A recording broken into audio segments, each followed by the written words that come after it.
You know ID in the town all day. ID in the SEA. You know ID in the town all day. ID in the SEA. Hello and welcome to episode 465 of the Fabulous Peltoncast, sponsored by our friends at Pagliacci Pizza. I'm your co-host, Kevin Pelton. And I am your 2025 Peltoncast MVP, Tristan Carcino, coming to you from Renton, Washington, home of Peltoncast MVP Tristan Carcino. Oh, wow. Do you think they're going to put that on a sign like at the city limits? MVP checking in. I mean, first off, actually, Renton already was host to a three-time, or was home to a three-time MVP at least. Maybe four-time. I lost count at some point. The famous cousin Katie. It's going to list both of us. Look, they should just list the Carcino family because the Carcino family dominates at Peltoncast MVPs. And the Peltons, well, Peltons have come up a little bit short these last decade. Did you adopt abandoned searches as part of the Carcino family? We helped abandon those searches. Thank you. Oh, well, that was half Carcino and half Pelton. I did, this is to tease something. A book from a third Pelton brother is coming soon, and we were offered PDF advance copies. Oh, that's the type of thing you do for the MVP. And I typed in your Gmail address, and it was jarring to see you in print is a Pelton. In print, that's a Pelton. Yes. I see it almost every day. When we went to Chris's 40th birthday and somebody was like, Pelton? And I was like, me? Sort of? Honestly, I didn't know who they were talking to. Not as many people confuse us anymore now that you've gone stash, the blonde hair and the stash, and I am still rocking the full beard. Well, what I'm rocking is an MVP trophy this year. So you're not even gonna get to the toast. Oh, number one, checking in. What are you gonna take a new approach now that you've been crowned MVP, or just validate everything that you were doing previously? Do I need to take a new approach? What? I guess not. No. Are you gonna tell Shea Gilgeous-Alexander to play worse now after his MVP? Well, I'm not happy to have won on the same day that he won. I'm not happy about that. But I mean, we're just announcing it on the podcast. You won over the weekend. Okay, thank you. Thank you. It was on the same day the Thunder won Game 7, perhaps. This is a thing that I like to bring up when I think about these small moments where I'm like, I think about luck, and I'm like, this thing didn't happen because of this one moment. You know, things reach an inflection point, right? And you're like, that happened because of this, right?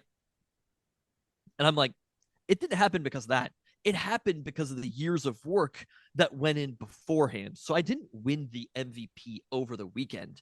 I won the MVP from the decade of podcast excellence that I have had on the Peltoncast and the hard work that I put in over this last year. I didn't win on May 16th. I won every single day this year. And when you're MVP, that's what you do. Are you done yet? my favorite part about winning MVP, excuse me, choke you up a little bit.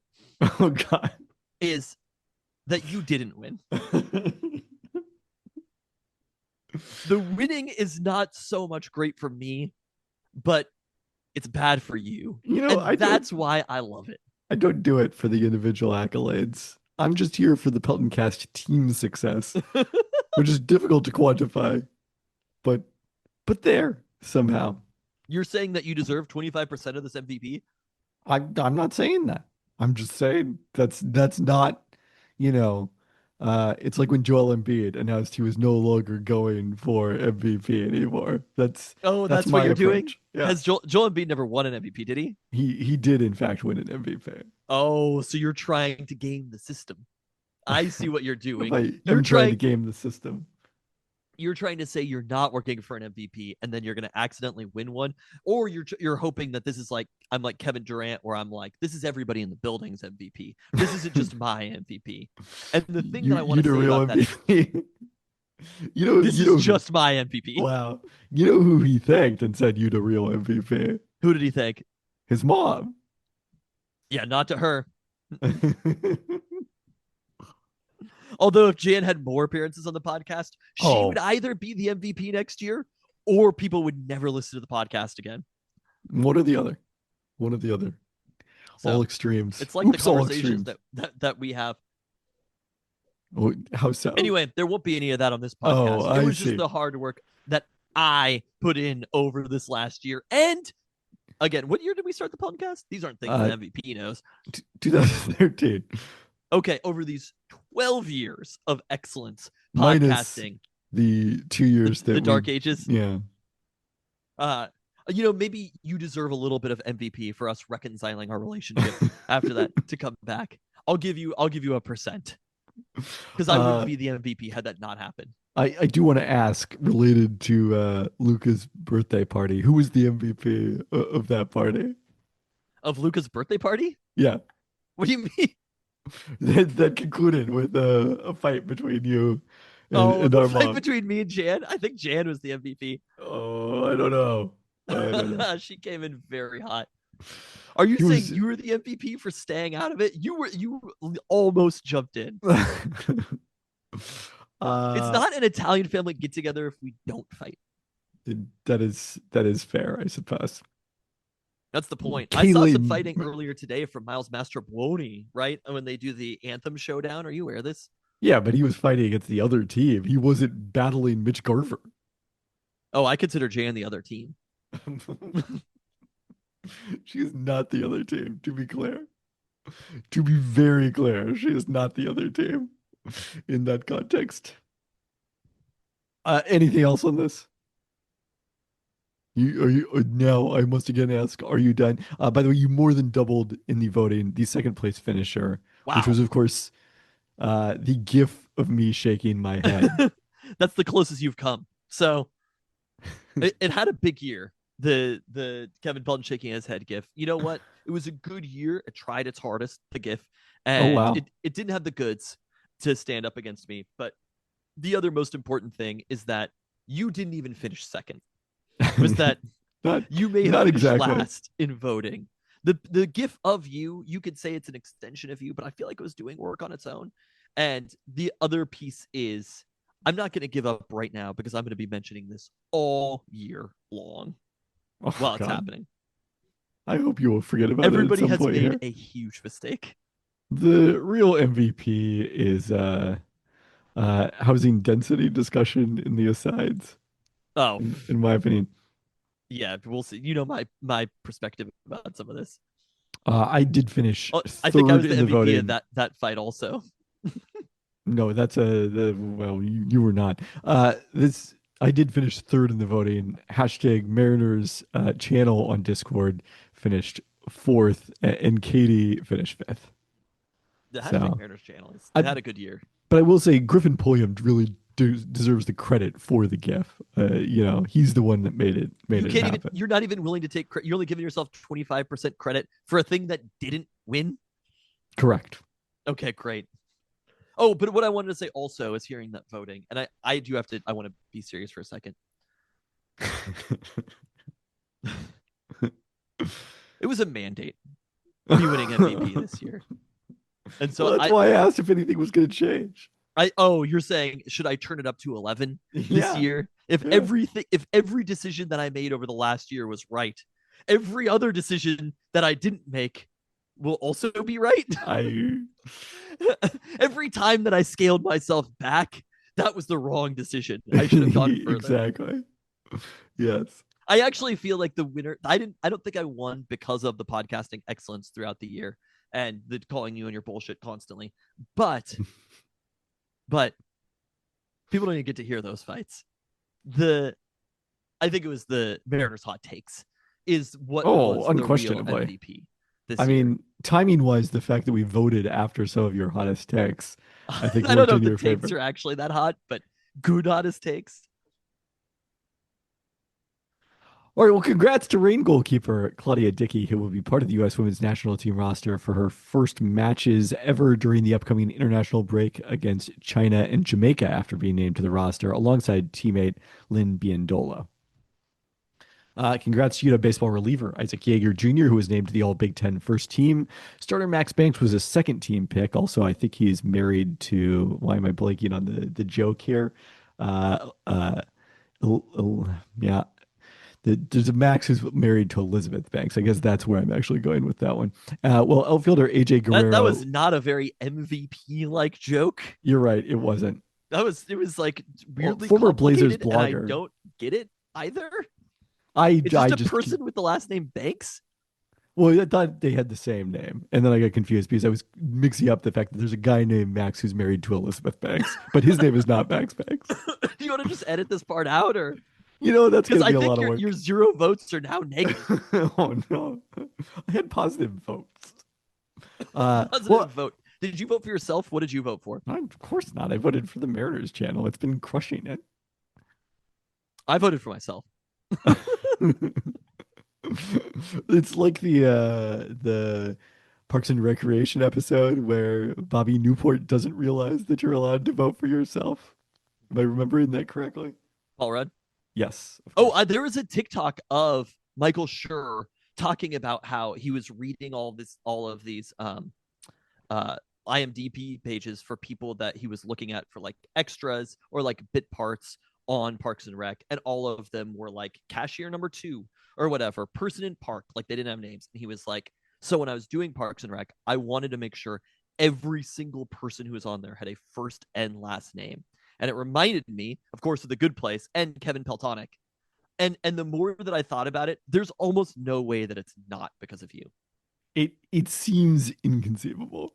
He was probably scrolling Twitter No, and was again, like, I've told the story. I was emailing him for a story around the same time that they would have been writing the pilot.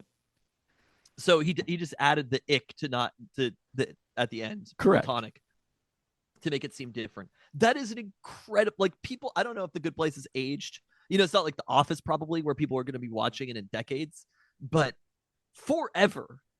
Like, this outlasts any of the little trade grades that you do or whatever they're called. All the ESPN stories, you know, those are dust in the wind. The Good Place is eternal, right? I agree. Sitcoms that are on Netflix, and I think it's on Netflix, right? It is, yes. Sitcoms that are on Netflix generations after see it. So I think it's the most lasting mark that you have as a person. For me, it's the MVP, of course. And for you, it's your name being mentioned kind of in a TV show, which is Obliquely. really cool too. But the fact that it ended up being like, when it happened, I didn't necessarily, I assumed I was going to like The Good Place because of my fondness for the Sherverse and the actors involved, but you didn't know for sure that it was going to end up perhaps my favorite sitcom of all time. So Wow. that was Number a great one, outcome. you said perhaps. I mean, I You'd haven't the sat MVP through. if you came in with a hot take on that. Not a perhaps my favorite show of all time. That's fair. You're like, Uh, there are many options. There are many great sitcoms that have existed over time. This is one of them. I mean, I don't know that I'd talk like AI. Uh, Anyways, outfielder AJ Guerrero from the Huskies was chosen for the All Big Ten third team, and outfielder Malachi Knight to the All Defensive team. And there you go. With that, it brings us directly into the award-winning now segment, if we can call it that, and is proven by the vote your favorite segment. Don't burn yourself. We got Mariners hot takes coming at ya. This is by far, I think, the most unique Mariners hot takes that I've ever done. In list form. So, this last weekend, it was rivalry weekend across the MLB, and the Mariners and the Padres. The Mariners took a commanding lead in the Vetter Cup against the San Diego Padres. The inaugural Vetter Cup. I don't know if you looked at some of these rivalries that they had. It was like some of them were so obvious. Then you're like, I guess the Diamondbacks and the Rockies are rivals. Apparently, there's some, and the Mariners and the Padres being one of those. But in honor of the Vetter Cup and rivalry weekend across the MLB, I went through the entire American League and named every single rivalry that the Mariners have with each of these teams. Love it. Starting in the AL East. How many With of the them are Yankees. the old Oaken bucket? None. None yet. I will also say I am open to feedback on these. And this is what part of the reason I wanted to type it all out so that I could share later in written form, people coming back and seeing these rivalries. And one thing I do want to note, I don't want it just to be like player played on X team, because that's not the same as the Vetter Cup. That's not the energy, right? These aren't revenge games. So, starting with the Yankees in the AL East, it is the 10 things I hate about U Cup. We're in. Julia Stiles wants to go to college at Sarah Lawrence, despite her dad wanting her to go to his alma mater, UW, and be a Husky. Woof. Red Sox, this is the easiest one there is. You know what it is. What's that? It's the Fraser Crane Cup. Oh. I was going to say maybe the I-90 Cup, since we're on opposite ends of I-90. The Orioles. The Ken Griffey Jr. presents Major League Baseball Cup. The game from the season of record where Griffey's only competitor in the home run derby was the warehouse in right field and Boog's Barbecue. The Blue Jays, of course, the battle in the South, obviously named for the southern location of the city latitudinally vis-a-vis way up here in Seattle. For the Rays, we have latitude correctly. For the Rays, we have the Death Cabbie for Cutie Cup, where the teams duke it out to celebrate the one great season Death Cab for Cutie had intertwined with the Mariners. Wait, can I pause here for a second? Yes. Did you see my blue sky joke? So Bon Iver earlier this week on NBA Today, alongside Nafisa Collier, announced a partnership with the Minnesota Lynx. So where is the Seattle Storm Death Cab partnership? Wow. I mean, he's not even from Minnesota. Apparently he's a big fan. I don't know. Of the Lynx? He was at the games. They had footage. In the AL Central, we have the Guardians. It's the Dave Grohl Cup. For the mildly known fact that Dave Grohl was born not too far outside of Cleveland and played in a rock band based in Seattle. Oh, do not associate Dave Grohl with Cleveland. Barely associated with Seattle. Eddie Vedder with San Diego. It's fair. For the White Sox, it's the Bear Cup. For when Alpha Joel McHale absolutely owned Carmi in the season 3 finale of The Bear and repeatedly throughout the show. Hold on. Now I've just imagined a spin-off of The Bear that is totally set through Joel McHale's eyes. Oh, yeah. Wow. How do we make that happen? For the Twins, we have the Little Big League Cup, where the Twins try to avenge their loss to Randy Johnson, Ken Griffey Jr., and Dave Magadan in the classic film. For the Tigers, Never not funny to me. We have the Al Borland Cup. You may know him from Tool Time set in Detroit, but Card is Seattle through and through. I don't know him from Tool Time. I know him from Detroiters. For the Royals, we have the Jeff Ament Cup, where for some reason the two cities fight for the attention of the Pearl Jam bassist. In the AL West, we're doing this old school, not that they are in the AL West, to honor Ken Griffey Jr. presents Major League Baseball. No Astros, yes Brewers. And for the Brewers, it's the Patrick Duffy Cup. This could have gone to the Rangers as well, but of course, named for UW alum and his most famous part to us as the patriarch on the TGIF mainstay, Step by Step, set in Milwaukee. For the Athletics, it's the Scott Hatteberg Cup, because we know on New Year's Eve, and also probably Chris Pratt, they were watching the fireworks from atop the Space Needle on, I think it was Como 4, before his inclusion as a centerpiece of the Moneyball A's. For the Rangers, it's the Jump On It Cup, named for Sir Mix-a-Lot's inexplicable decision to start the song Jump On It with a long verse about Dallas and the state of Texas before he got to Seatown and Tacoma. And finally, the Angels, it's the Six-Man Cup, named after the obviously superior film about ghosts aiding a sports team. Suck it, Danza. Wow. This is truly some of this is MVP work. I don't know what else to tell you. I love that you did this exercise. And also they're really I guess the takes were stronger coming out of the series against the Padres than they were after the White Sox series that the Mariners took 2 of 3. But both wins in the series came by one, as well as the loss came by precisely Or no, I guess they weren't precisely one run, were they? This is why I'm the MVP and you're just a participant. Vote. Uh, the takes can't just be the Mariners are good every week I understand that. because the Mariners are too good for the takes to be that the Mariners are wow. good. The Mariners have graduated out of. I mean, we have I mean, said they've sometimes graduated of hot takes. if there's huge moments or whatever. But anyway, I'll share these. And people, I'm again open to feedback on these on these rivalries, but not actually. No, I feel very tied to most of them. I could also for Boston. I feel like there's a clam chowder thing at play there. It's free. Like this. Like, how many Emmys does the man have to win? To me, it was like I thought of this and I was like Fraser Crane. That was it. That was the number one. That was literally the first one that I thought of.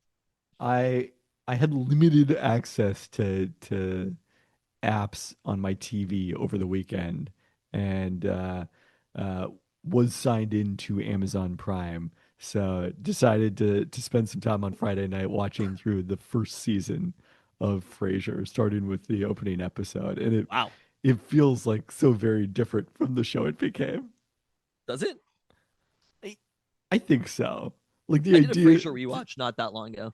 The contentiousness of his relationship with his dad in the opening episode is really different tonally. Yes. They were figuring it out, but that's part of it was kind of part of the drama was him like getting to know his dad. Right. Yes, it evolves over time. I get it. It just felt very removed from the part of Frasier that I remember, I guess I would say. The thing that I was going to say about so I did a Frasier rewatch while I was sleeping. I wasn't 100% paying attention. It was pretty consistent. They didn't have too much coupling off, a little bit, but not a ton, right? Of the main characters? Yeah. Yeah. And to me, the most important piece, and I think Gilmore Girls is this way too, is it never really got bad. It was never like, oh God, this is unwatched. Like The Office, like there's 2 seasons where it's just like the highs were very high, but the lows, I mean, Good Place is the same way, right? Like The Good Place gets a little convoluted over time. But it gets convoluted. I wouldn't say it gets bad. No, that's what I'm saying. Is the Good Place never gets bad. Oh, and that's okay. part of what makes a show so rewatchable. Yeah. Is like you could just rewatch it all. Like, and the same with like Frasier. You could jump in at any place. You could watch the first season or you could watch the last season, and it's still pretty good. And it's the same people too. I had never watched Gilmore Girls until I still we're still midway through the series. Or relatively early on in the series.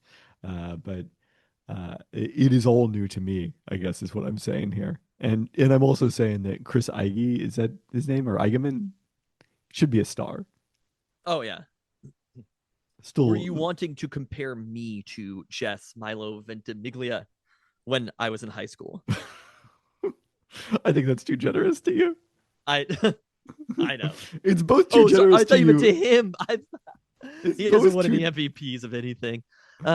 It's both too generous to you and, in fact, too generous to him. So, there you go. I got this a lot, though. Did you? Oh, looks-wise? Just the whole aesthetic, the whole thing. Vibe? Yeah. Huh. You definitely were not as standoffish, I guess. Jake Gyllenhaal on Rocket Boys, October Sky. Jake Gyllenhaal on October Sky was like, oh, the whole show, I'm just like, stop being an asshole, Jess. Like, it's almost unrealistic how much of an asshole he is. Yes.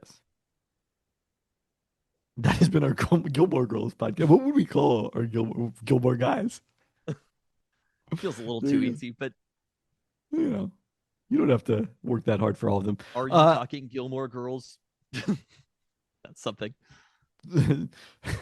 Third Pelton brother Nate Taggart did suggest starting an Andor podcast with us, and I had to point out that one might have a limited shelf life. It's 2 seasons. It's not an ongoing concern, sadly. They cannot retcon a 3rd season of Andor in there. I don't think it's. I still have not finished it, so we can't have our. Full you haven't Andor finished discussion. it? They're gonna make a prequel of Andor. Wow, it'd be great. I did move in the past week. It's been a little busy. Pete Carroll has the perfect phrase for this. So there's no better phrase than you're either competing or not. I will get to it soon. I've watched that. I've watched Rogue One. I've watched A New Hope. I'm looking forward to it. That's in the plans. It's just gonna take a matter of time. George Kirby is set to make his first start of the season on Thursday at Houston. Very Yes, he exciting is. to have him back in the rotation, especially given the state of the Mariners rotation. Bryce Miller went on the injured list long after he recorded last week with elbow Really? inflammation. His MRI showed no structural damage, but he received a cortisone shot. Uh, Perhaps not terribly surprising, given that people have been observing that his velocity has been down all season. But the hope is it's just going to be the 15-day minimum stay on the IL for Bryce Miller. We'll see about that. But Wasn't that what Jerry Dipoto said? He said that that that's the he can hope. come back basically immediately once the time is up. Yeah, but until it actually happens, you don't know for sure. But the good news is that Logan Evans wasn't as strong today as he was in San Diego I as part of the wanted him Veteran to be Cup. good so bad for the Seven Aces. Yes. When Uh, when he was dealing it first against the White Sox after the Padres game, I was just like, I this might be a bold prediction. I think Logan Evans is going to be in the same conversation with Wu and Miller.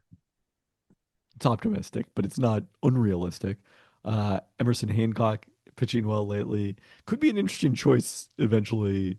Who sticks once Miller returns to the rotation, when and if that happens.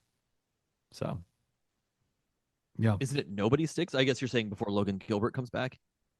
yeah, yeah. But between that and when Logan Gilbert comes out, or whoever is the next starting pitcher to return after Kirby, knock on wood that the remainder of the rotation stays healthy. Let me see their. I want to see their strikeout to walk ratio. For Logan Evans, rather relative to the other pitchers. Gilbert or Hancock. This is coming off. You need to make sure it's updated because it was a career high in strikeouts today for Logan Evans, right? Am I Right now correct about Logan that one? Evans is quite a bit worse than Hancock, but I don't think it's updated for today. 7 strikeouts, 1 walk today in his 6 innings of work. Did give up the 3 home runs. But yeah, when they flashed Logan Evans, I hadn't quite processed what the 1 run allowed start in San Diego would do to his ERA. I was like shocked at the start of the game when they flashed up how strong his ERA was. 3.33 after today. Alas, Casey Lawrence is not going to be considered the Mariners' 8th ace in his role as the bulk guy in the bullpen start uh, by Casey Legamina on Tuesday night. I legit did not even realize that game happened. I'm like so mad at myself because it was in rain delay for a while and I was at BMX and then I got to push and somebody like Luca was like, did the Mariners win or lose? And I was like, they tied, the game was canceled. And then I got a push notification. It was like Mariners lose 1-0 to the White Sox. And I was just like, what happened? I literally missed an entire game happening. You did. I wouldn't say you've been missing it. I mean, the bats were alive today, obviously. Yes. And I think it's great seeing, Julio having power in this series is a big deal. Julio's getting there, but that is the most important thing that can happen for the Mariners as far as keeping this going. Julio is now ahead of Rowdy Tellez in homers this season, so that's exciting. That's what we're looking for. Honestly, Rowdy, if Rowdy doesn't do almost anything else, I feel like that was a good signing. Yeah. I mean, he's at the major league minimum right now, right? Yeah. Seeing that he's on pace for like 20 plus homers if he sticks in the lineup, we are good with Rowdy Tellez. But Julio getting hot is what is going to. There are going to be some doldrums for the season. Right now were they at 3.5 up in the AL West? There's going to be a time that they're going to need to rely on players like Julio, and him getting going is going to be the difference between. If they can extend this lead. I mean, they were 10 games up in the AL West last year. So our guard has to be firmly up right now. The Astros are not as good as they were. I don't think any of the teams in the AL West are as good as they were. So I think the Mariners still, I mean, I assume Fangraphs playoff odds, they're like overwhelming favorites for the AL West. I don't know about overwhelming, but I think they are the clear favorites. By the way, I gotta say they mentioned on the Mariners broadcast the other day that the Twins had been so hot and were still way back in the AL Central, and it would have required multiple guesses for me to get that the Detroit Tigers were the team that was running away with That the they're the best best team in record in the baseball. American League. Yeah. Huh. So that's a thing that's happening. I mean, their Yes, staff, best record in like they've baseball. kind of all put it together. A lot of people put it together for the Tigers all at once. The Yankees still have a better run differential. Mariners at 60% to win the division What is the playoff on odds overall? Fangraphs. 80%. 80%. I'll take those odds. But there's going to come a time that they're just going to need to have. I mean, even today, like the 3-run homer from Julio, it's a series against the White Sox. There wasn't a lot of energy. Seeing them do the dance at the end, it was kind of like they were phoning it in. They wanted the series to be over. And obviously an important 4-game set coming up. We're still 48 games into the season, but like that to me is going to be the pitching is going to be there. The starting pitching is going to be there. A lot of the pieces are going to be there. Julio is it. Julio is how far this team actually goes. Whether they guaranteed make the playoffs, whether they go beyond that, it's really going to depend on him. Mitch Garver and Miles Mastrobuoni weren't phoning it in today during the national anthem. All right, let's get into the roundup, starting with the Seattle Sounders, who took 1 point from their pair of matches last week since we last recorded. They rotated their squad heavily in midweek. Oh, wait, facing- I had more to say on the Mariners, though. I just want to say, you look, couldn't have said that. sometimes the MVP sits out a few plays, so you're gonna be talking about soccer. My favorite is, I love sporting events with no one at them. Okay. Yeah, you But- did pose the question on Discord. If they gave White Sox tickets for free, could they fill the stadium? In that weather, I'm pretty skeptical. Yeah, I mean, and also for a day game on a Wednesday afternoon, that's a tough sell, I gotta say. But there was something about having a completely empty stadium that kind of reminds you, like, the pomp and circumstance of baseball comes out of it, and it feels more like the baseball that I'm paying attention to every day. And like seeing like Alex Mayer's family there, and like they showed Yes. his grandparents and stuff, and he's just chatting. He's awesome in the booth, by the way. Yeah. For somebody who's like a stats guy, I was like, wow, you're kind of crushing this in the Yeah. booth. I was What are impressed. you saying here?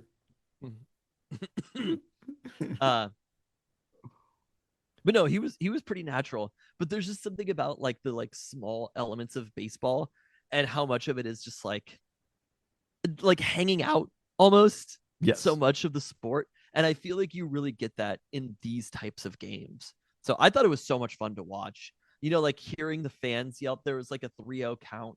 I can't remember when it was, but there was like a walk that happened, and it was either a fan or the umpire, and they're like, that's 3-0. Like just hearing all the little bits of baseball that happen when it's quiet in stadiums. I thought it was so much fun. And it really reminds you that it's just like probably more than almost any other sport. Like football is something like you could play like rec football hanging out, but like the tackling piece of it and stuff, like it almost has to be played in a like controlled circumstance. But baseball is something that like hanging out with your buds and hitting the ball around and just sort of like chatting and talking shit. It was so much fun to hear in this White Sox game. So you're saying that today was basically the Summer Classic, Yeah, absolutely. except neither of us hit dingers. All right, Seattle Sounders rotated their squad heavily midweek with 3 matches in 8 days, including Andrew Thomas getting the starting goal, and got smoked by LAFC 4-0. Thomas was peppered with 16 shots, 8 of them on goal. Was still closer on expected goals than the final, with 2.3 to 1.1 advantage for LAFC in this one. The Sounders were keeping those players fresh for Sunday in Portland, the first derby match of the season in the Cascadia Cup against the Timbers. Albert Rushanak scored in the 30th minute to give the Sounders in the lead, but Santiago Moreno equalized for the Timbers 6 minutes later. It was Portland's only shot on goal in 5 attempts, and the Sounders had 5 attempts, and the Sounders had another XG win, 1-2.6, but settled for a point apiece. The results dropped the Sounders behind both teams to 6th in the West. They're back home this Saturday for the first time since May 3rd. It's They'll host FC Dallas in an old school Saturday matinee that we almost never see with the current MLS schedule, where the Sounders are almost exclusively playing Saturday night games. Dallas is 10th in the West Standings, but only two teams have a worse goal differential than their -7 mark. So missing Jesus Ferreira and Paul Areola, both traded to the Sounders. Hopefully Ferreira can get it going a little bit against his former team. On the plus side, soccer wise, over the weekend, Rain FC saw their game at Louisville postponed from Friday night to Saturday due to inclement weather and pulled out a 1-0 win. Maddie Dalian scored the game's only goal just before halftime as they stole 3 points on the road. The aforementioned Claudia Dickey earned her third clean sheet as Louisville attempted 20 shots, but put just one of them on goal. Rain back home Friday with a chance to jump the Washington Spirit, who are directly ahead of them in the standings with 2 more points from their first 9 matches. All right, Seattle Storm. The season is underway. It was a rough start on Saturday night. I made texts about when the Storm are playing also. Okay. Look, the MVP can't keep track of a sports calendar. Look, you're so busy taking that you coming up with texts that you can't be bothered to determine when the teams are actually playing. I think the Wings game I could have watched. Well, Saturday night we were both at the Kendrick Lamar and SZA concert at Lumen Field, which my big takeaway from that was, and I don't know if you felt the same way, put Kendrick Lamar and SZA on the Seahawks because they can perform in the rain. That's a great takeaway. I was a little skeptical whether you actually went to the show. Oh, you were skeptical whether Did you leave early? Well, we were all talking about how long it took to go home. Yeah, well, you just didn't chime in. Well, we were already home. Ben asked you where you were sitting, and it was like 2 hours before you responded. And I was like, "Is Al actually here?" No, I just wasn't looking at my phone. But the getting out, it like turned out to be a huge sneak. We were parked in the triangle, kind of like kitty corner to the stadium. Do you know what I'm talking about? No idea what you're talking about. The triangle kitty corner to the stadium along First Avenue, but it's called Railroad Avenue that like bisects. I know what you're saying. Like it goes on to like it goes up down and meets Western. Yeah, whatever you call or Alaskan. And so we were able to like get out of the parking garage, make 2 quick turns, and bam, immediately be on 99. I don't even want to. We got out of there so fast. I don't even want to talk about how, because I don't want other people knowing about it. Because there's so many listeners to the Peltoncast. It doesn't even matter. But I am an expert at this. It's all thanks to Chris Smith. I take no credit myself. But I kept telling Luca, I was like, check this out. And I was like, just wait. And I saw like a TikTok of a person. This is how you think you're going to impress your 13-year-old son is with your. Oh, he was impressed. Your light rail sneaks. There was a person on TikTok that was like, took them like 2.5 hours to get out. You stayed through the very last song to the end of Gloria. Wow. We stayed past the very last song. We waited for the entire section to clear out before we left because we didn't want to be too crowded. It was the most amazing parking snake Where were your seats? We were on. Were you undercover? Yes, we were undercover because we were in the 300 level, pretty high up. We were very high up, but it turned out great from a weather standpoint. Did you hear where our seats were? I saw on Instagram, and it appeared that you guys seemed to be right near the tunnel in the end zone. Yeah, not too far from there. I literally was like the best possible seats we could have been in because there's a cover. I think there's suites above you, so it's the very last row of the 100 level, and so like 3 rows are covered by that. And I was just like, this is where I want Seahawks tickets in this place because it's kind of like our Husky tickets. You could stand up and act a fool or whatever. And then also, I mean, everyone was standing at the concert around you, right? Yes. But like that it's not always the case. Not at Seahawks games for sure. There were probably times that people sat down occasionally. I mean, my takeaway was that, like, yes, they could perform in the rain. It was a Kendrick Lamar show that SZA happened to be at. And that was what interesting, because I don't me. feel like maybe it was because of the fact that the person directly to my right, like, they were into it for Kendrick Lamar, but they were like singing their heart out for every SZA song. It was really, really amusing.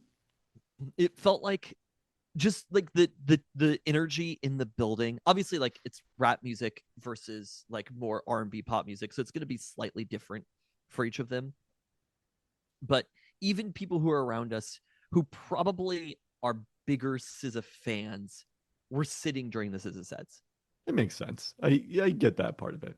And it was like when Kendrick came out, it was like, this is a thing that is happening. So I was thinking about it as far as rappers who have headlined either the football or the baseball stadium. I mean, it's just Jay-Z, as far as I recall, who've played there, and that was Jay-Z with Beyonce. Right. I don't think there's ever been another one. No, I So- was thinking about something similar. Yeah. I think Kendrick Lamar is like statistically the biggest rapper ever.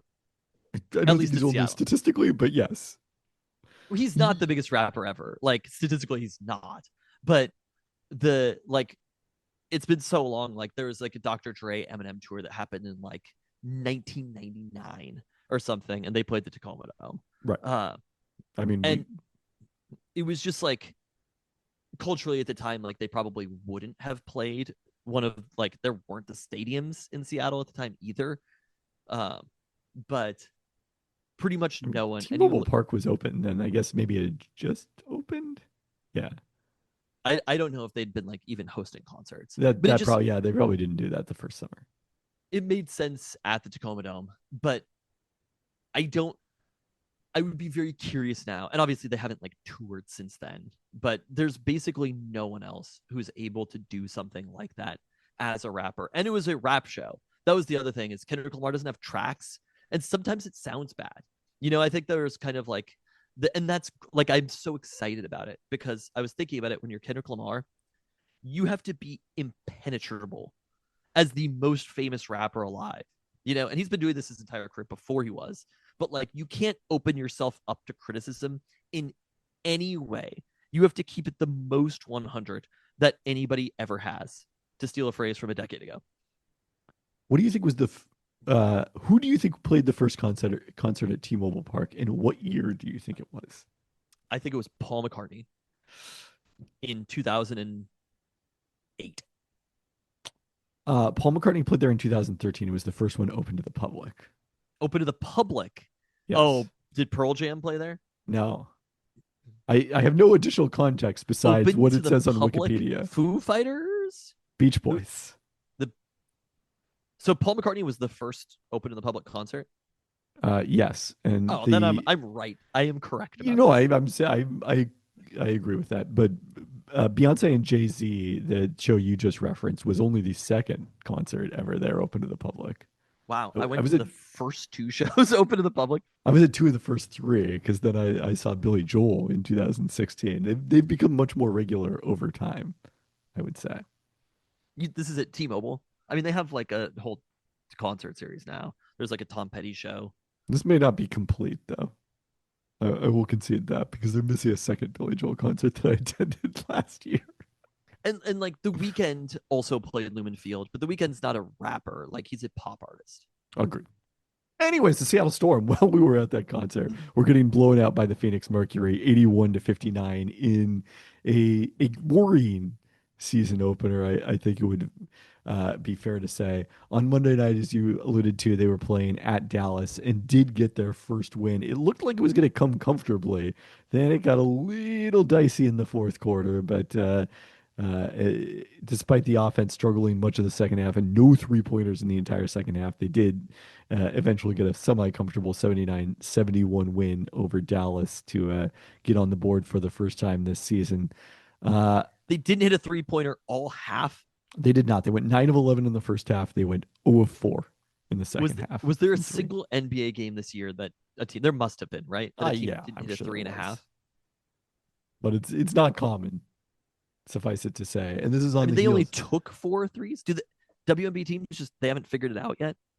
They take fewer threes in general, but the Storm were very low in terms of three-point attempts last season, and we were hoping that they, were going to improve their shooting this offseason. But the combination of the fact that Kitty Lou Samuelson got injured, and then Lexi Brown didn't play at all against Dallas, played 11 minutes off the bench, was the second lowest of the 10 active players in the season opener. Though when the Storm went 3 of 17 on threes, those have combined to leave them not much better shooting, if at all, than last season. So it does seem like there is going to be a pretty hard ceiling on this team, uh, yeah, offensively because of that lack of shooting, I would say. And then So the I guess, other, oh you go. no, I was just gonna ask in general. Are you talking specifically about the games still? Well, my other takeaway from the other big takeaway, not my big takeaway from the Dallas game, is that Noel Quinn basically went almost exclusively with her starters in this one. Gabby Williams played 39 minutes, 35 plus for Alicia Clark, Neko, Gwen McKay, and Skylar Diggins. And It's then not a only, young team either. no, only Lee Yuru and Erica Wheeler played more than 1 minute off the bench. Don Malonga largely out of the rotation in that one. So I asked Noah Quinn about this at practice on Wednesday after the Storm got back to Seattle, and my question to her was, "So how do you get better bench production?" And her first answer was, "Well, I've got to play them," and explained that to some degree that Roasted. she didn't like the matchups for some of the players off the bench, Malunga and Lexi Brown in particular in this one. And then it was that and kind of just, feeling like it was a situation where they needed a win. The point you would have gone back to the bench in the second half, the lead had started to slip away. So it was a combination of factors. It's not something I expect to happen on a regular basis necessarily, but still a little worrisome in game 2 of the season to have to rely on your starters that much. This team is screwed. I'm sorry. This is. I feel like I've been calling this out for a long time, and they tried to thread it a little with the Malonga pick and the trade, but like they're not a deep team, and their starters are old. And even best case scenario for the Storm, they're just not that good of a team, right? If everything goes exactly right for the Storm, they still aren't championship competitors. No, I don't think anyone is. Well, I don't think that the organizational expectations are that they're championship contenders. I think, you know, it, it's interesting because I should circle back with Noelle Quinn on this. She mentioned at Media Day that she hadn't set a goal for the team, that she wanted the team to set a goal for themselves, and that they were still going to get back to her on that after they'd seen a few days of practice. I didn't follow up with that on what that goal ended up being, but I don't think that people are realistically thinking of this team as a championship contender. I mean, if they won a playoff series, that would be an amazing season for them. Yeah, that's best case scenario right now. But also, they're having to play players close to 40 minutes in game 2. Yeah, It feels like maybe they were chasing a win in that game, they were and definitely just chasing a win. a little bit desperate. You don't need to be desperate for how long is the season now? 66 games? 44. Okay, 44 games. So wins do matter more, The fact that but you started at 66, it made 44 seem really short. I for some reason thought it was much longer. But it's something that doesn't need to happen right now. Like if you play a closer game against the Mercury in game 2, fine. And you go 0-2 before you even play a game at home, it's not a big deal at this point. They're going to have some things that they have to figure out this year, but I would say developing some of the young players and giving them time, that's the core of the team. We've talked about this, right? But the young players is Malunga. That's it. Well, yes, but you have to play her. I get it. Like you ease into it, but and you also have to thread the like confidence piece of it. You don't want her to get to be out of place or like. I'm not really worried about that. I mean, I think to the degree that Noelle Quinn. I mean, first, one aspect of it is Malunga did come late to training camp. She's still catching up to a degree. I have no doubt that she's going to How play old is more Ezzy, as the though? season goes on. She just doesn't need developing because she's in the rotation. Yeah, I mean, she only played fewer minutes in that game because they don't love the matchup with her against Tierra McCowan for Dallas. They're physical post player. So Lee I Yuru. feel like this might be a team that's not in the playoffs. If one thing goes wrong, they're not in the playoffs. There's some downside risk. I would point out that there's a lot of teams that make the playoffs in the WNBA. Probably a below 500 team will make it. Maybe not this year because the league is pretty bottom heavy. Connecticut looks very rough. Chicago's only played one game, but they lost by 35. Uh, Washington started 2-1, but I think that's a pretty empty 2-1. There's going to be wins on the schedule. It'll be interesting to see how good Phoenix is. They moved to 2-0, but they narrowly beat LA on Wednesday night. That's part of the piece that we don't know, because if you want to talk about depth, We also are Phoenix, cheering against LA, right? Like that's a correct. great loss for the Storm. Yes, huge outcome for the Storm. Phoenix, had a team that basically had 3 stars, a couple of other proven role players, and then everyone else is young players, many of them international veterans who have not played in the WNBA. It's a fascinating mix. In game one, it worked great because despite the fact that Kalia Copper, one of those 3 stars, is out 4 to 6 weeks after knee surgery, Satu Sabali and Alyssa Thomas, who they added over the offseason, were just so good. And then the role players made threes that it all worked. So it's going to be fascinating to see, whether Phoenix can keep that up. That's a team that's in kind of that same range as the Storm. So losing them by 22 on opening night is not a great sign. They also just have to find shooting at some point. Yes. I mean, going 0 for 4 shooting in the second half is not, I hate when people say this, but it's not acceptable as an outcome. That can't be what you do as a team. It's not going to allow you to win a lot of games. You can't attempt 4 shots. I agree. So, Storm, as I said, have a couple of days of practice here, and then play their home opener. We'll see Phoenix again on Friday night. Very curious to see them in person, and then on Sunday, in something that I will be ready about. I'm not sure when that piece is going to come out, but sometime between now and then, it's Jewel Lloyd's return to Seattle. Ooh. Early in the season with the Las Vegas Aces. So I had the chance to talk to Jewel earlier this week, and we'll look for that on ESPN.com. How do we think she's going to be received here? I still think it'll be mostly positive. I mean, Brianna Stewart, there was a little question mark when she came back as a free agent, and then it ended up being almost all cheers, I would say, is my recollection. Lloyd's a different situation where she WNBA is requested a soft trade right now. Come on. I mean, but she's still like, if the situation was the same and it was the NBA, I think that she would be booed. I don't know. I mean, how many times do players request a trade after they've won 2 championships with a team? It just, like, that scenario doesn't happen that often. It was not a good exit. It was not a good exit, but it was also one that, people could have different perspectives on, I guess. This is clearly tied to we at ESPN confirmed that she was the player who filed a complaint alleging bullying and harassment by the Storm coaching staff.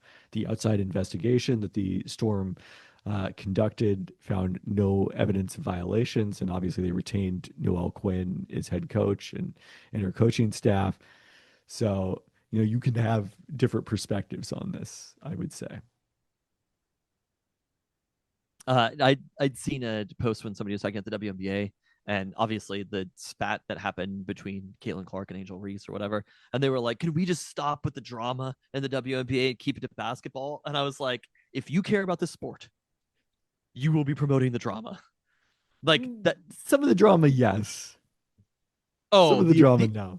The attention is high right now. I agree the attention is high, but that attention is why alone doesn't translate into...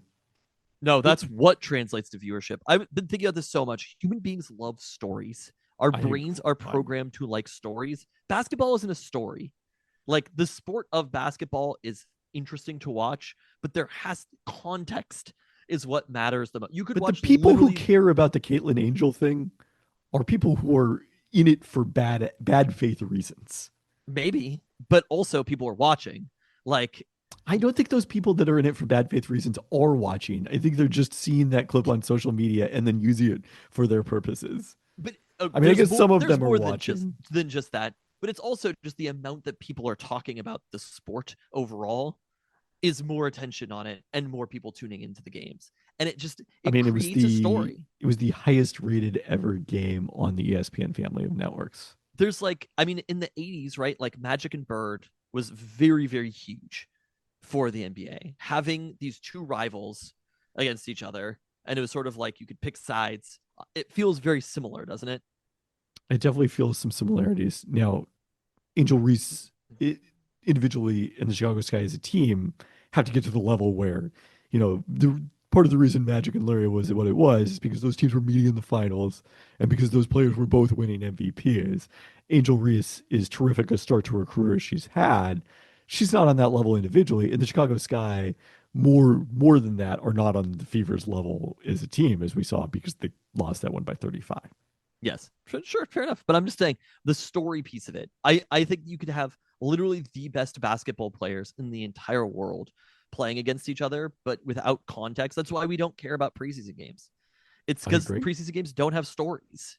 There's I nothing. mean, they do to have it. stories, but they don't have the stories are not as compelling, and they're not It's what related to winning and losing. hooks us, and that's why I'm like I need to watch the Storm to see Dominic Malunga, not to watch them play basketball. I'm like I need to see this player who we haven't seen that much Well, that was and the other see thing about glimpses. Malunga not playing is it was 1 versus 2 for her against Paige Beckers in that Dallas game. Paige Beckers played terrifically in that one. Obviously, a radically different first and second picks, but Correct. A totally different stage of their development. Also, Victor Wembanyama was in the house along with Tijan Salon. His sister Janelle made her WNBA debut for the Golden State Valkyries as a starter on Wednesday night. But there we go. they were both in attendance to support Malunga and Gabby Williams from the French national team. That's awesome. So 5 of the next 6 at home for the Storm, starting with the home opener on Friday night, the lone road trip in that stretch next Tuesday as they face the 3-0 Minnesota Lynx. So a difficult one there. And Men's Justin basketball. Vernon. Yes. He'll be out there as a 6th player. Men's basketball added 6'11" post Christian Nitu is a transfer from Florida State. Uh, a Canadian whose parents are Romanian. Nitu was involved with Basketball Without Borders program, is a prepster, getting on a lot of on the radar screen. He was a 3-star recruit who played sparingly as a freshman at Florida State, averaging 1.9 points in 6.9 minutes per game, but did score season high 8 points in 18 minutes in his final game at Florida State at Virginia. So, not someone who projects, I think, at this point as part of the UW rotation, but gives them a developmental option and just some more size in the front court. You can never have enough of that. UW softball saw its season come to an end in the regionals in Lubbock, Texas last weekend. They lost their opening game 6-3 to Mississippi State, with all 3 of the Huskies' home runs coming on solo homers, including Alexis DeBoer's 21st of the season and last in the first inning. They, on Saturday in the losers bracket, run-ruled Brown 13-5 in 6 innings, scoring 6 runs in the first inning and 5 unanswered after Brown scored 5 in the third inning to make things competitive. That set them up to face Mississippi State again for a spot in the regional final against host Texas Tech. It was a wild game between the two teams with 21 combined runs, but the Huskies were on the wrong side of an 11-10 final despite a grand slam from Alicia Flores as part of a 5-run fourth inning to take the lead. Down 11-6, they scored 4 runs in the 6th inning, including a bases clearing double from Sophie Mazzola, but stranded the go-ahead run in scoring position and then went 1-2-3 in the 7th. Did you watch any of these? I didn't see any of it. No, was it It was over the weekend. Yeah, Friday night was the first game against Mississippi State, and then the 2 games on Saturday. I saw like none of the only Mariners that I saw over the weekend was on in a TV in the box. Not that I was in. I was looking at it at the Kendrick Lamar show. Yeah, no, I was doing stuff all weekend, driving to Chehalis and driving to Stillicum. So, all things considered, I feel like it was a successful season to the standpoint that the Huskies continued their NCAA tournament streak and that Alexis DeBoer was as awesome as she was. And now we will see what happens again with transfers. If you see a number of key players, if you see DeBoer in particular, submit notifications to transfer. I'd be It's a really worrisome surprised, sign. but I don't know. The fact that she stuck around for this season was kind of like it was a commitment to the team. You would think, but you never know in college sports at this point. But if that doesn't happen and the Huskies are able to bring in some transfers commensurate with the players they added this year who helped fill out the squad and keep them in the NCAA tournament, I think then you can start to feel optimistic that whatever happened last in the 2024 season and last offseason with the exodus of key starters was, just kind of a blip in what has been an outstanding tenure for Heather Tarr. So we will I, see on that one. I know that these three things are not related, especially because there wasn't a coaching change with Heather Tarr. But UW football, UW basketball, UW softball each had these transitional seasons, right? Right. Where, again, for softball, it wasn't a new coach, so it's a little bit different. And the thing that happened after those transitional seasons, where I think football was probably about where we expected, but the off season, so to say, has looked very good. Basketball, same thing. Softball, better than we expected, probably. Alexis DeBoer's a legit star now. And the hope is that it kind of follows that same suit. And maybe that's why I'm a little bit more confident about it, because it did happen for those two other programs, that they'll be able to go out in the transfer market, pick up a couple of players, bring back the players that they had from this year, and could be a very good team next year. Yeah. So we'll see Alexis if that, DeBoer's a sophomore. this is a freshman season. She was Big Ten Freshman of the Week. We toasted to that just last, or of the year, I should say. We toasted that just last week. I mean, she, again, could be a major star for you, like one of the best UW hitters of all time. 21 homers as a freshman is incredible. Yes. So it's going to be, they know this. I don't know what kind of money there is to spend, but they're aware of this information. I believe you're the one that says the money is endless. Oh, the money is endless for the football program. The money is maybe a little bit less endless for the softball program. But I believe that they do generate income. It was interesting looking at the Texas Tech Stadium. Like, I'm not like paying a lot of attention to the stadia in a variety of different places, but I was like, oh, they have like one section out there in the outfield. That's all you can manage. So, Yeah, Texas Tech. This is Big Ten softball. still not really a thing. Although better this year. We'll see. Do you know how the Alabama softball team is? I mean, they're generally pretty good. I don't know how they were this year. I guess let me go NCAA Division One softball tournament. It's kind of the obvious concern. Yeah, no, I do think so.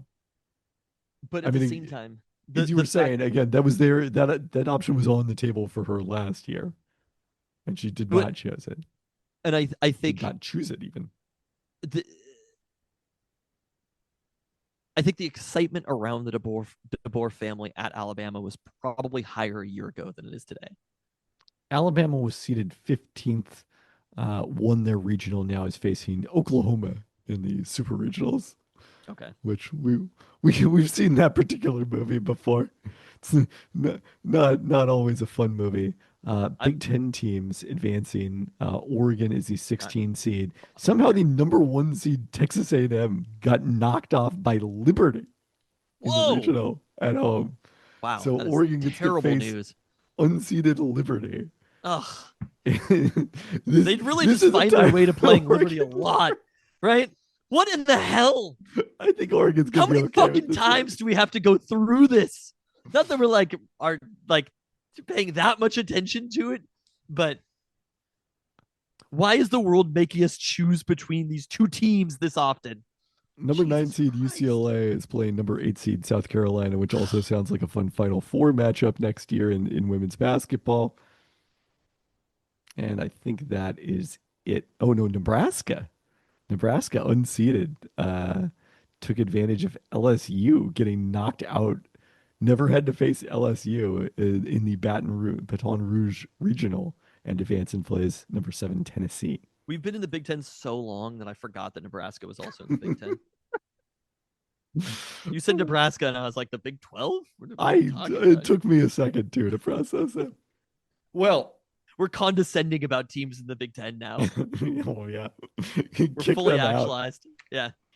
UW baseball took the first 2 of 3 from USC in their last series of Big Ten regular season, then went to extra innings on Saturday with a chance at completing the sweep and surpassing the Trojans in the standings only to give up 6 runs in the 10th after a costly one-out error and lose that one 10-4. With the loss, the Huskies finished 5th in the Big Ten standings at 17-3, and this, it turns out, was really crucial. That one game mattered a lot Ugh, because the Big Ten tournament, not 17-3, right? 17-13, Yeah. the Big Ten tournament, they looked at the World Cup and they were like, let's follow their model. So they have a group round robin format with 4 groups of 3 teams who play 2 games each. But the key to this is if the teams all split the games, they just make the tiebreaker who finished higher in the regular season standings. So because of that tiebreaker, and because the Huskies lost their first game 5-3 to Penn State, who was the lowest seeded team in this group, I am pretty sure that means that they were eliminated from the Big Ten baseball tournament, even though they have to go on and continue to play USC in the last game of pool play. They had the Couldn't tying US run on, has USC won a game? but if USC loses to Penn State, then Penn State is 2-0 and they win the group. The only scenario where the Huskies could win the group is by going 2-0. So, What? but had they beaten USC on Saturday and finished 4th in the standings, USC 5th, it would be reversed and they would still be alive. This is horrible. Somehow I want out of the Big Ten. First they let Nebraska in 10 years before us, And now that's, and now this. will the indignities never cease? There was some school, Oklahoma. I was trying to, like, it's hard. Oklahoma's definitely on the list of teams that we don't like, colleges that we don't like. They're maybe not near the top. And I was like, they're public enemy number 3 after after the team, and also Rutgers. Rutgers. Wow. I just like to imagine us having a rivalry with Rutgers. Is that the Vetter Cup of rivalries? Well, what's the name of the UW Rutgers rivalry? The You UW can't, Rutgers. you can't say that and then I not come up with a freaking name researched for the this for rivalry. a long time. I didn't just come up with it right away. Give me some time here. The Vetter Cup of rivalries. Seattle and New Jersey. I just there's not a lot there. I got to tell you. We Not a actually lot of lost to times. them multiple times in basketball and football. We hate Rutgers. We hate Rutgers. We Forgot have that Nebraska was even in the conference. We have always been at war with Rutgers. They didn't know, by the way, that when the Huskies played Penn State in the UW baseball tournament, because those teams did not play in the Big Ten regular season, it was their first meeting since. Wait, hold on. I gotta go double check this. It was a long time ago. Also, Penn State baseball. Not very good. But Just hearing that doesn't sound right. Penn State in basically any sport but football doesn't sound right. I don't know. I'm sure lacrosse or whatever. I was gonna say, I feel like they have a mean lacrosse team. We have both immediately instinctively went to. It just They- seems like a lacrosse school. I don't know Penn State- why, because it's not. It's not like, or maybe it is. I don't know. I don't think it's not, but it's not as much so as. Is Rutgers a lacrosse school? I feel like the Southeast is lacrosse. No, it's totally a Northeast thing. Is it? Yeah, Laxboro's. I mean, it's maybe the upper, like the Northeast Virginia. Privates, Stanford, right? Stanford, a pretty good lacrosse team. Okay, I did have this correct. I needed to double check this. Their first meeting since 1923. They got out the horse and carriage and played each other in baseball in 1923. I have a lot of questions about that. That is a great point. Also, Doesn't seem like coincidentally, it's worth it. the year my new house was built, 1823. So there you go. Wow. All right. Let's Happy, wrap up. Happy, just after centennial to your house. It appreciates it. Let's wrap up with the Seahawks because their 2025 schedule was released along with everyone else's last week. The San Francisco 49ers will bookend the season at home to begin and in Santa Clara to end the season. Seahawks play 4 games on national TV. Thursday Night Football at Arizona in Week 4, a Monday night doubleheader against Houston, and the second game a doubleheader in Week 7. Not a doubleheader for the two teams. That would be tough.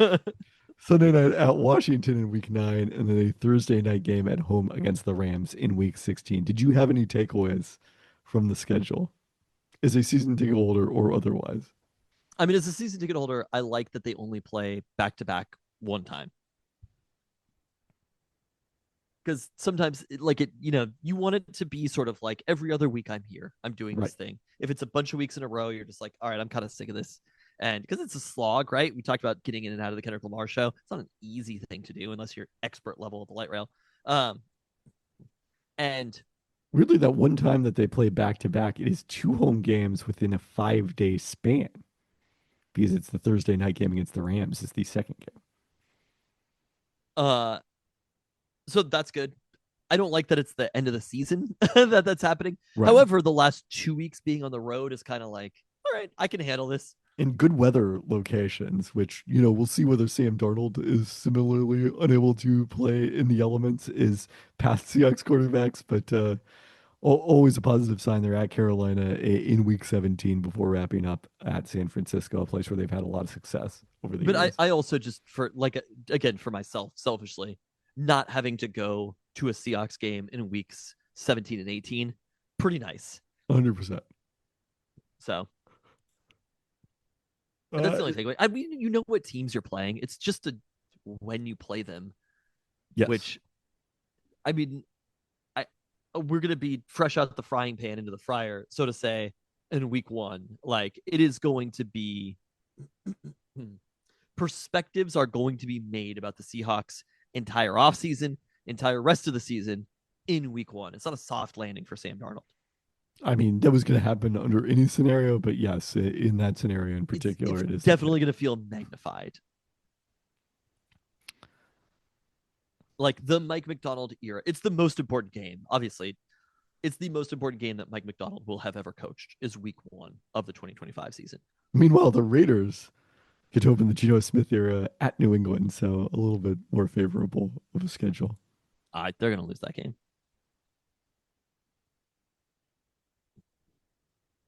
The Steelers are at the Jets in DK Metcalf's first game.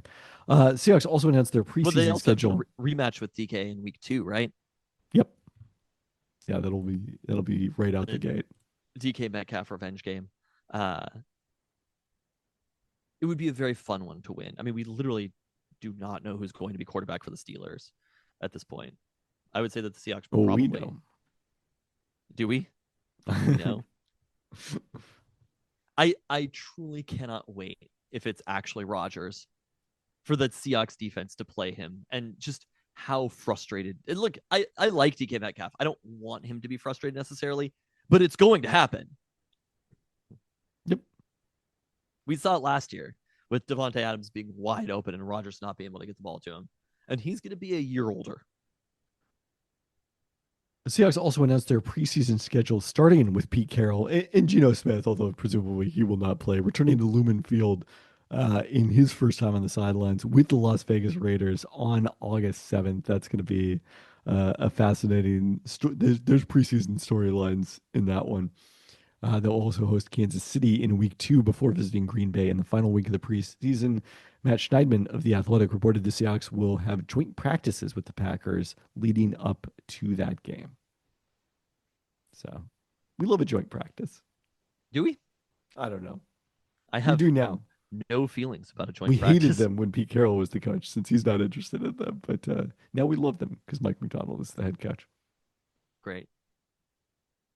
I have strong feelings about joint practices. That's what makes you the MVP. On that note, you have something? Nope, I got nothing else. It's fine. We knew who they were going to play. It's just laid out in a schedule. It's a great time for social media content makers that work at NFL teams. Yes. And that's about it. On that note, the Seahawks also voted against the tush push. I don't know if you saw that. I think I did intuit that, yes, from the list of teams that voted for it. I don't know. I guess they voted for the amendment, therefore they voted against the tush push. Yes. I don't know why the Seahawks would care. It's not a play that they've ever run, which I guess is why they voted to ban it. They're in the NFC. I don't know what I saw the breakdown of nearly all of the opponents of the Eagles voted to ban it. I did not see the breakdown among. It was just the Lions who play the Eagles this season who voted to not ban it. Yeah, but which you want to do what the Lions are doing. I love that. I hate when people try to get off in technicalities. There's like, I don't know. I think I just could people not need to care possibly more care about- less about this story either way. I agree, but it's kind of like just let people do what they're gonna do. Play football. Stop it. That's generally how I feel.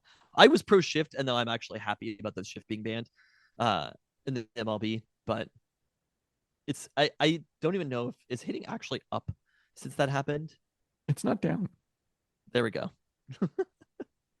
That's all you could ask for. It's not down with baseball and in life.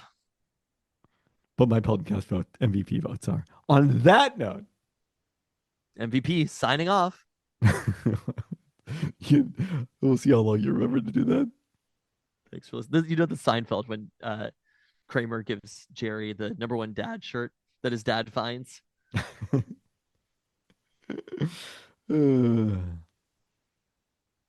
This MVP is better than a Cadillac.